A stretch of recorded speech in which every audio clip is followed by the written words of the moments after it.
Buongiorno, Beatrice Bertuccioli del Quotidiano Nazionale. I primi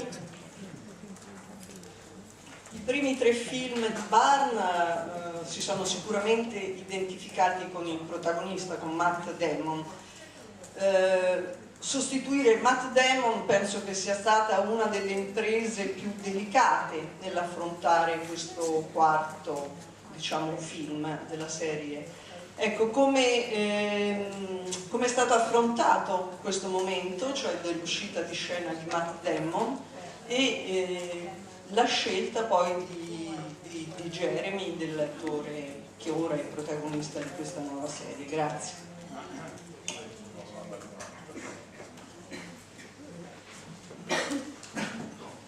Tony, my last involvement with the Bourne trilogy was working on a script for Ultimatum, which I turned in right before we started making Michael Clayton. So I turned in the script and we went right to work on Michael Clayton, and that's quite a while ago. And it really wasn't on my radar or on my menu whatsoever. It was really not a part of my life in any way. When they finished Ultimatum, it was a huge success. Everyone fully anticipated that they would figure out some way of continuing. It wasn't something that I was involved in or heard about.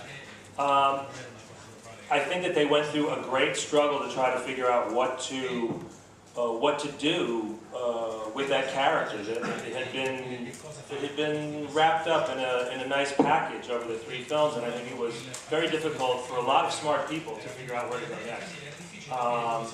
And at some point, that whole team, and Paul and Matt and the people that they were working with, I think they decided to walk away. And some months after they had walked away completely, I think there was great despair at the studio and a great appetite to continue, and I think they were thinking of a lot of different things. I took a meeting with the people who run the estate, almost as a courtesy, and a very casual meeting, and they said, look, if there's anything that you can think of for how we might continue, we have these ideas, and some of them were interesting, and some of them were very unappealing, and they said, if you can think about something, and it was really that casual, and came back to them some weeks later and said, look, I don't think you're going to want to do this. I'm not sure you'd want to do this. I know you can never replace Matt Damon. It's not that kind of a series. No one can ever be Jason Bourne. You can't go into the past. I don't think that'll work. You can't reboot it in a traditional fashion. And it sort of came down to the question that we dealt with before. How do you continue?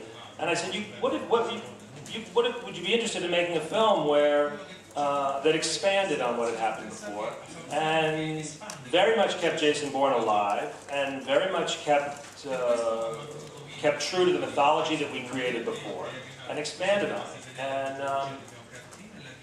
And it was a lot of fun to work on that. It was very exciting to have that idea. Everybody got very excited and wanted to move forward right away. There was one really fundamental thing that was missing. It was very sexy to have this idea, and it had a lot of energy to it, but there was no reason for me to go forward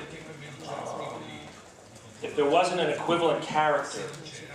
The building was of no use. It was a beautiful building. There was no one to live in it. And it took some time after that for me to find a character that made it worthwhile to come in and even and write. And when the character came into focus, when Aaron Cross came to life for me, and I realized that there was a problem there that was as fundamental as Matt's problem, as Jason Bourne's problem had been before. And it wasn't the same thing, and it was something that really had a lot of territory to dig around in. That's when it got exciting for me. And we went to script, and I decided to direct, and we went on a very, very long, very well publicly documented search for who would play this part. So it's no secret that we spoke to an incredible amount of actors, and it was an interesting process to do that.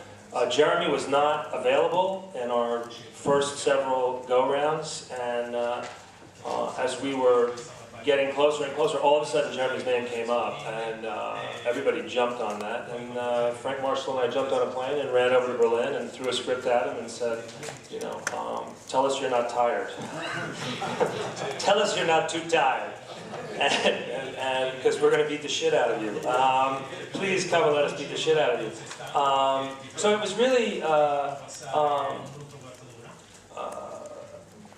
again, there's been nothing cynical or confusing really about it. We very, the last thing I'll say about it is that when it was all going down in the beginning, the most difficult thing was to listen to people who were very critical of what we were doing, and what the sort of satisfying thing for us is we knew that the people who were being most critical, the people who were most upset that we were continuing, that if they knew what we were doing, would be the people that would be the happiest. Because we were really, in large measure, spending a lot of energy preserving and amplifying and expanding on the mythology that we've built up before, and keeping it in a good place, hopefully, to go forward. Prego. Sì, volevo chiedere a Gilroy e anche a Jeremy Renner in cosa si differenzia Aaron Cross da Jason Bourne, perché dai minuti che abbiamo visto sembra più propenso a uccidere per iniziare.